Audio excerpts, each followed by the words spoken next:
Hello movie lovers, স্বাগতম আপনাদের movie explanation central YouTube চ্যানেলে।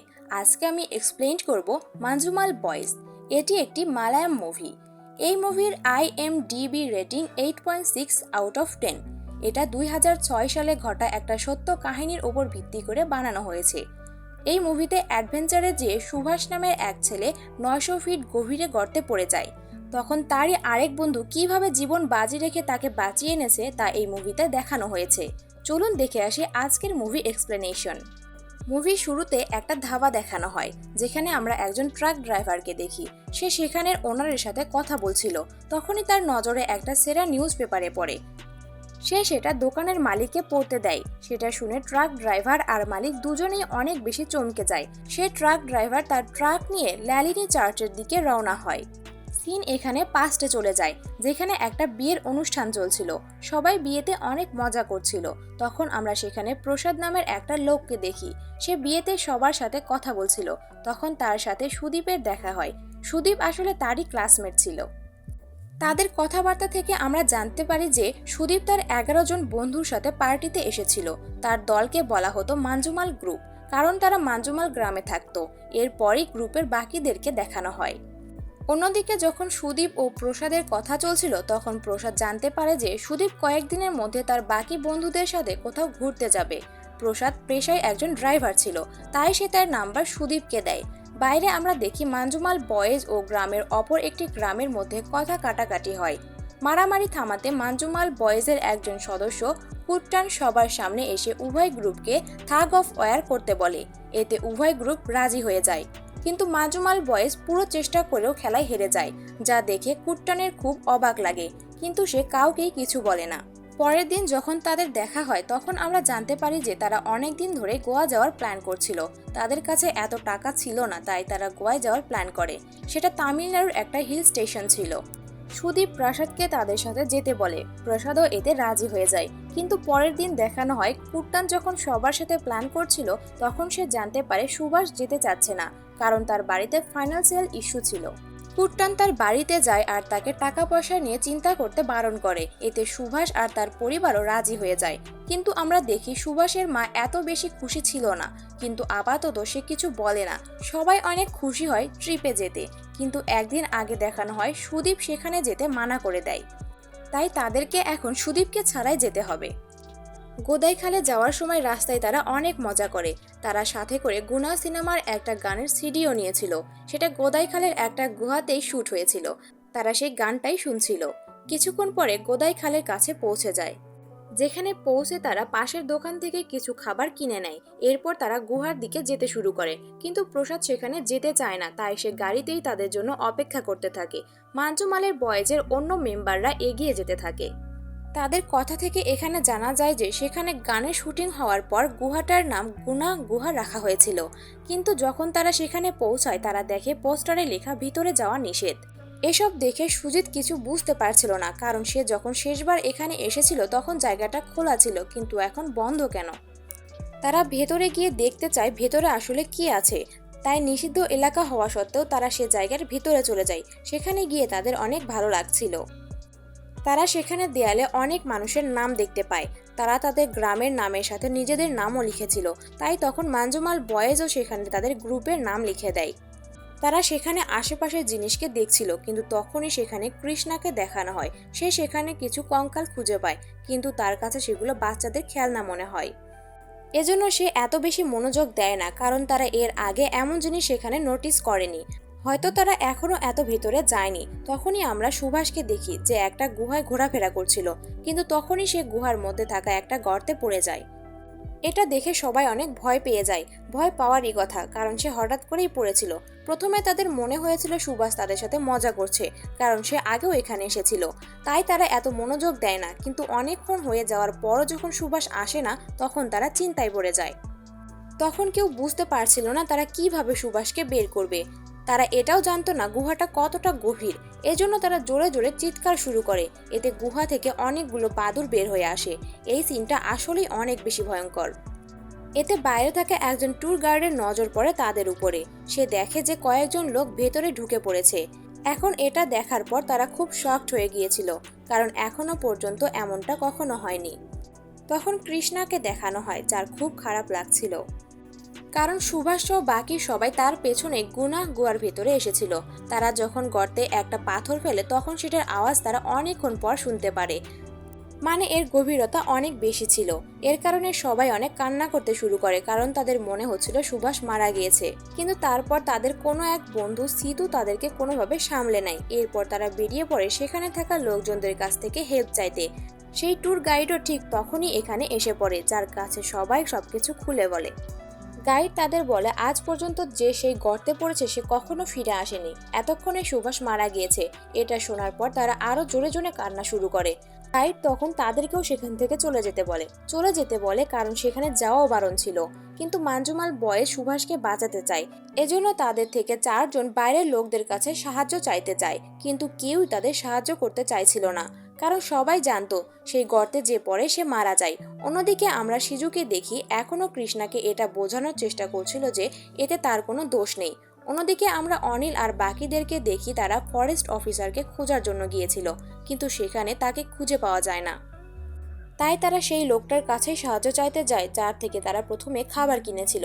সেই লোকটার নাম ছিল অরুমুগাম। অনিল যখন অরুমুগামকে সব খুলে বলে তখন সেও তাদেরকে একই কথা বলে, তাদেরকে এখান থেকে চলে যাওয়া উচিত, কারণ তাদের বন্ধু জীবিত নেই।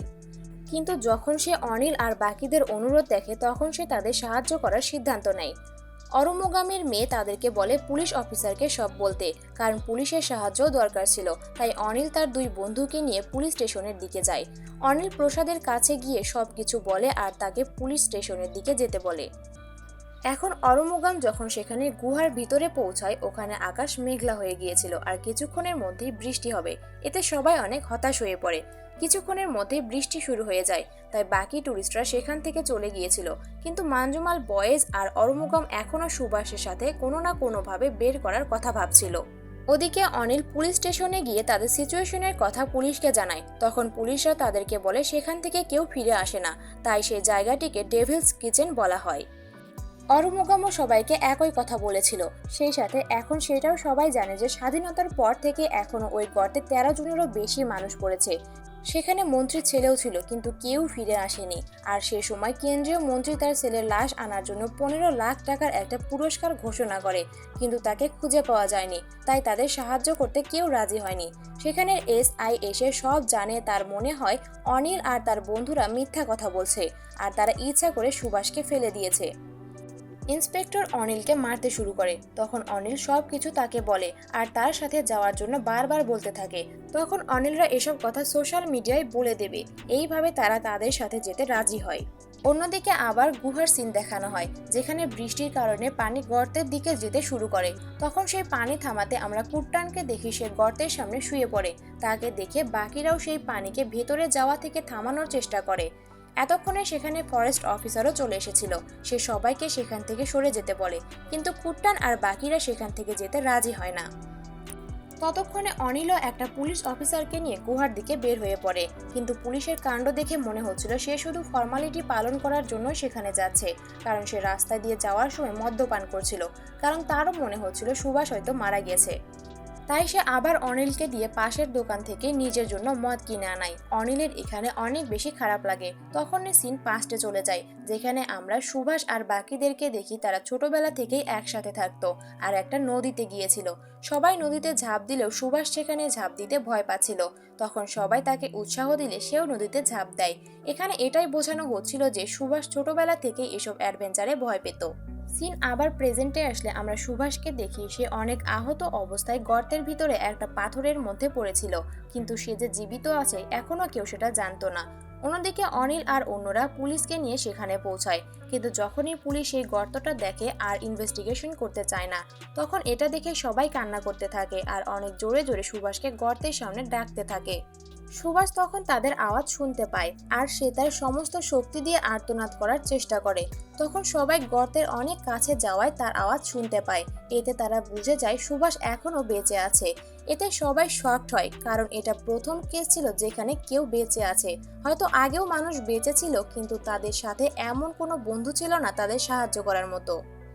সুভাষের জীবিত হওয়ার খবর সবাই জেনে যায়, তাই সেখানে রেস্কিউ টিমকে ডেকে আনা হয়। কিন্তু কথা থেকে আমরা জানতে পারি যে তারা সুভাষকে বাঁচাতে কোনো রকম চেষ্টা করতে পারবে না, কারণ তারা সেই গর্তের সম্পর্কে কোনো ইনফরমেশন জানতো না। কারণ সেই গর্তটা সোজা ছিল না, ছিল আঁকাবাঁকা। এরপর যখন সেখানে একজন অফিসারকে গর্তের ভিতরে যেতে বলা হয়, সে অনেক বেশি ভয় পায়। সে ভিতরে যেতে একেবারে মানা করে দেয়। এমনকি যে সুইসাইড পয়েন্ট থেকে লাশ উদ্ধার করে সেও সেখানে যেতে মানা করে দেয়। এমন কোনো মানুষ ছিলই না যে ভিতরে গিয়ে সুভাষকে নিয়ে আসবে। তখন সিন আবার পাস্টে চলে যায়। এখানে আমরা দেখি মাঞ্জুমাল বয়েজ যখন নদীতে সাঁতার কাটছিল, তখন সুভাষ এখানে পানির নিচে পাথরের মধ্যে আটকা পড়ে। কেউ তখন সাহস করে তাকে বাঁচাতে যায় না। তখন কুট্টান সাহস করে নদীতে যায় আর সুভাষকে বাঁচিয়ে নিয়ে আসে। আর প্রেজেন্টেও এমনটাই হয়। এখন কুট্টানি সুভাষকে বাঁচাতে সেই গর্তের ভেতরে যেতে চায়। প্রথমে পুলিশ অফিসাররা তাকে যেতে দিতে চায় না, কারণ কুট্টানের কাছে কোনো প্রশিক্ষণই ছিল না। কিন্তু যখন তারা কুট্টানের আত্মবিশ্বাস দেখে তাদের কাছে কোনো উপায়ই ছিল না, তখন তারা তাকে ভেতরে যাওয়ার পারমিশন দিয়ে দেয়। তখন রেস্কিউ টিম কুট্টানকে একটা দড়ি দেয় আর তাকে 120 মিটার লম্বা দড়ি দিয়ে সেখানে পাঠানো হয়। আর এখন সেই গর্তে নামতে কুট্টানের অনেক বেশি অসুবিধে হচ্ছিল, কারণ সেটা অনেক সরু ছিল আর সেখানে অনেক পাথরও ছিল।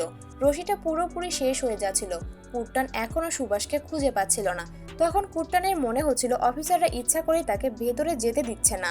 তখন সে জানতে পারে তার রশি শেষ হয়ে গিয়েছে। তখন সে আরেকটা দড়ি সেখানে যোগ করতে বলে, কিন্তু রেস্কিউ টিম সেটা করতে চায় না, কারণ নিচে অক্সিজেনের পরিমাণ অনেক কম ছিল। তখন কুট্টান সবাইকে হুমকি দেয় এই বলে যে সে দড়ি ছিঁড়ে সেখানেই লাফ দেবে। এটা শুনে রেস্কিউ টিম তার কথাই রাজি হয়ে যায়। তখন তারা আরো একটা দড়ি কুট্টানের দড়িতে যোগ করে। এরপর সে অনেক নিচে গিয়ে সুভাষকে খুঁজে পায়, কিন্তু সুভাষ অনেক আহত অবস্থায় ছিল। সেটা সে উপরে সবাইকে জানায়। সুভাষ বেঁচে আছে এটা শুনে বাকিরা অনেক খুশি হয়ে যায়। অন্যদিকে আমরা কুট্টানকে দেখি সে কোনো মতে সুভাষকে তার দড়ি দিয়ে বেঁধে নেয়।